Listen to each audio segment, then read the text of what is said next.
Late one January night, when the whole house was sleeping, the young mother put her careful plans into action and slipped away from her family and its life.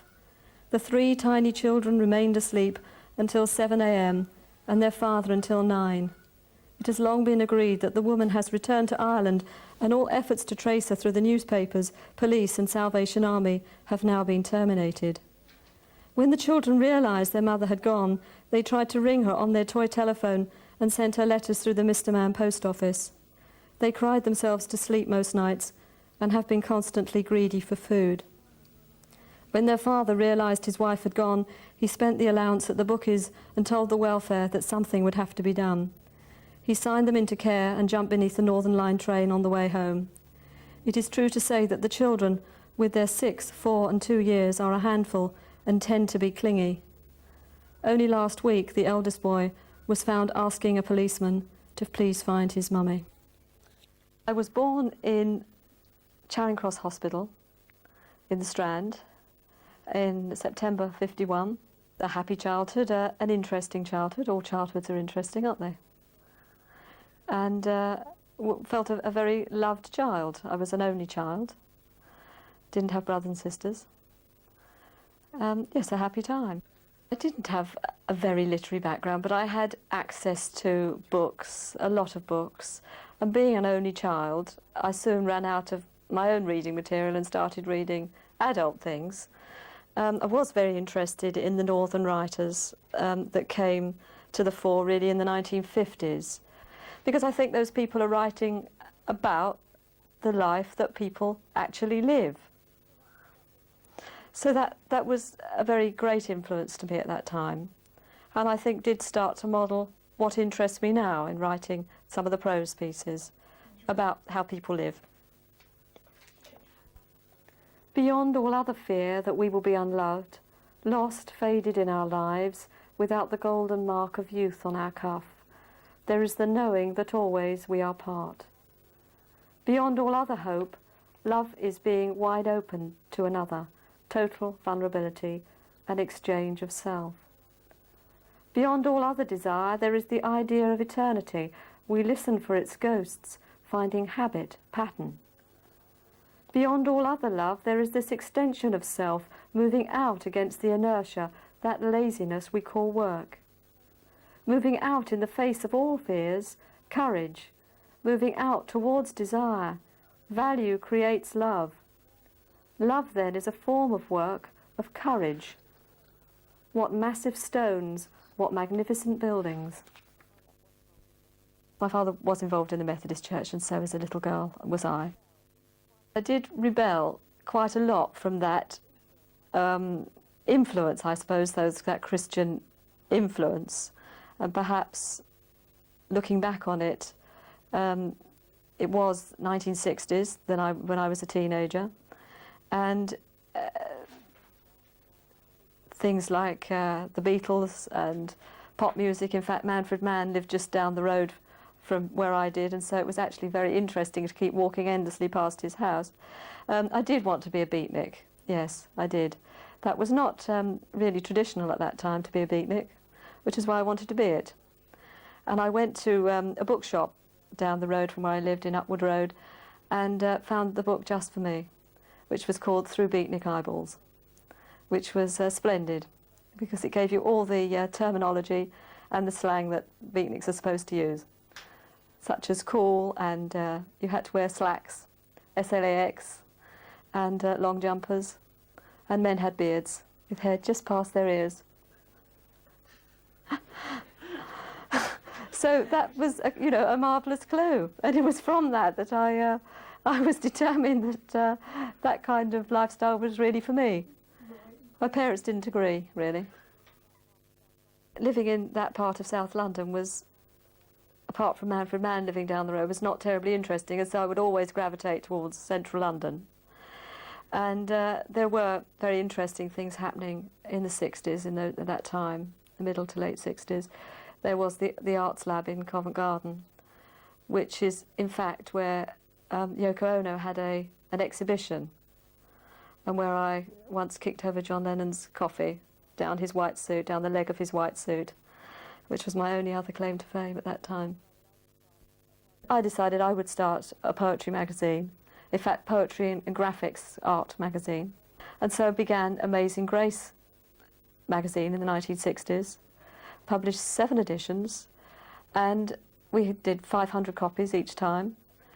And that was a great start towards seeing my own work in print and, more importantly, helping other people's work to become in print. There were no women, in fact, in the magazine. That was not for lack of wanting to publish women, but there were very few women writing at that time. And if they were writing, they hadn't corresponded with me, but it was very much more difficult in the 1960s, in fact 70s too, for women to gain access to poetry magazines or to be published or to be thought good enough to be writing. It's a fact. I was married, in fact, when I was 20 to the poet and writer Barry McSweeney. We did have children. We had no children of that marriage. And in fact, we were separated some 5 years later. And I lived on my own for 3 years. In fact, a very happy time in my life, a very creative time. I lived totally in a very isolated spot out in Warehorn at Spot Bungalow. And that's where I started and finished writing the book Songs for the Sleepless. And many of the poems in Beyond All Other are, in fact, from that time as well. I was working as a social worker, but I had no family or relationship commitments, and so all my time was really devoted to writing. I subsequently met and married Ian Rose, and we have the three girls. And we moved here to this home 10 years ago.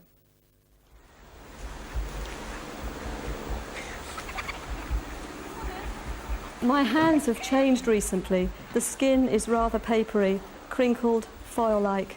The veins stand out like small rivers. Let's face it, they've been overdoing it lately. Never at rest, always putting on, fastening, pressing down, into, onto, up to, smoothing out, cleaning round, pushing back, applying this and that, making effort. The light is blinding. I have overstretched my body, and now it has told me so. The spirit, willing but pain, dampens its ardour, the tears easily blotted by the daffodil and wood anemone. The children's arms are like tiny stems, they injure me with such fresh sap. My soft lips are tethered homeless, the muffled world presses its giant mouth onto my chest. I must wait my turn. The blackness boasts a terrible hunger. Yes, I write poetry and prose. The prose pieces started for me in about 1975, when they were really came from the work I was doing as a social worker at that time in a London borough. But I do feel that I'm a poet rather than a prose writer. These are all pieces that are prose items that come from my work directly as a social worker. I was a field social worker with responsibility for children and families in Ashford, which was a London overspill place, with large council estates, and I was also what's called an approved social worker under the Mental Health Act, so I had responsibility for taking people to psychiatric hospital against their will, which may or may not be a better option than sitting in the London overspill town. This is called Jerry, and it's about a woman that I was working with called Rita, who had been sectioned into hospital by me some months before, and I went back to see her. It's called Jerry. I'm talking to Rita in the hospital. She has put on weight and her new skirt rides up over her knees as we sit on the plastic comfy chairs in the day room. Rita has always liked to look nice, and today she shows me her new jumper and skirt recently bought from a catalogue.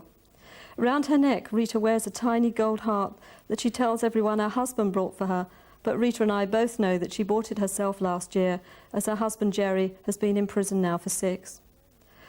Some of the things my Jerry used to get me to do for him before he went inside, really, when I think about it, I could scream. No wonder I've had this breakdown. I remember the night he took me out on a job with him because his mate Brian wouldn't come. I had to stand outside in a yard and hold the ladder while he climbed up really high and got into the top attic window so he could drop down into the stairwell, then into the shop without starting the burglar alarm off. I will say this for Jerry, he was good at it, that as well. We got through thousands of pounds together before he got caught. But I was telling you, Jerry told me to wear something dark for this job, so I couldn't be seen easily. So I wore my plunge neckline black dress with the slit up the side, the black tights, my black boots. So I'm standing there in the freezing cold like this, holding the ladder while Jerry gets up there. Once he's up top, I'm supposed to wait half an hour while he gets the gear together and comes down before we shoot off. Anyway, I'm standing there at the ladder, bloody freezing to death, when this bloke walks up and says, "Hello, gorgeous, where are you going?" What could I say? I couldn't tell him, could I? So I wink at him, and he gets in the back of the car. He gave me £5. Well, by the time he's finished and trying to make another date with me for next week, Jerry's up the ladder shouting, "Rita, Rita, where are you?" And I go running across the yard. We got away all right, but when we get home to me, he says, "You all right?" I tell him I'm fine. "And you look flushed," I'd say. "It's the night air," I tell him. If he found out, he'd kick the bloke's head in. He was like that, was Jerry.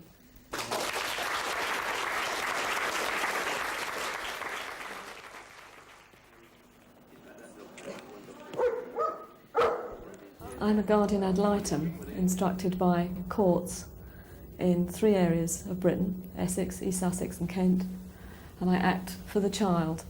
I make a case for the child in the court process where the child is likely to be in a situation of conflict. And I will come to a prison or a psychiatric hospital or somebody's home or school, wherever people are, to interview them about the reason that I'm there. That is their view about why the child is in the situation that it is in the legal system. I'll often come to prisons to interview fathers or mothers who sometimes have been incarcerated in prison as a result of the injuries or abuse that the child has been subjected to. So sometimes the child's evidence has brought them into prison.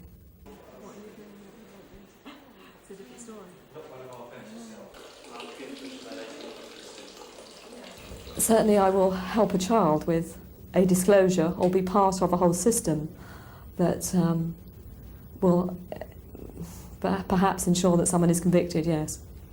And that's difficult, but, you know, very often the child, the person, society needs to be protected at that point. I'm used to being unpopular almost every day. You know, I'm not going to be popular with everybody all of the time. So a good 9/10 of my time is spent being unpopular. And you get used to that. But, you know, you have to understand that you're there for a specific purpose for that child's well-being, future safety and future care. And therefore you are ultimately, one hopes, being popular with the child, but that's not necessarily always the case either. You're telling somebody what's good for them. I do write a lot about people in prisons. I really want to try and get across what happens to people in prison, and also the myth of really why the person's often in prison, that it's not as simplistic as the media has portrayed. It's also much more painful than the media has portrayed. And I want to get that message across. Also, it's, you know, a sad fact that there isn't very much therapeutic help for people in these situations. And that is a great sadness to myself and many other people who work with people who find themselves in prisons or in the legal system generally. Confidentiality is important to me. That's the framework that I work in the court system, and everything I do is confidential. And so when I write pieces, names, identities, situations are quite distorted and changed. The way most of the people I see live, it's amazing really that there aren't more sets of crimes and atrocities.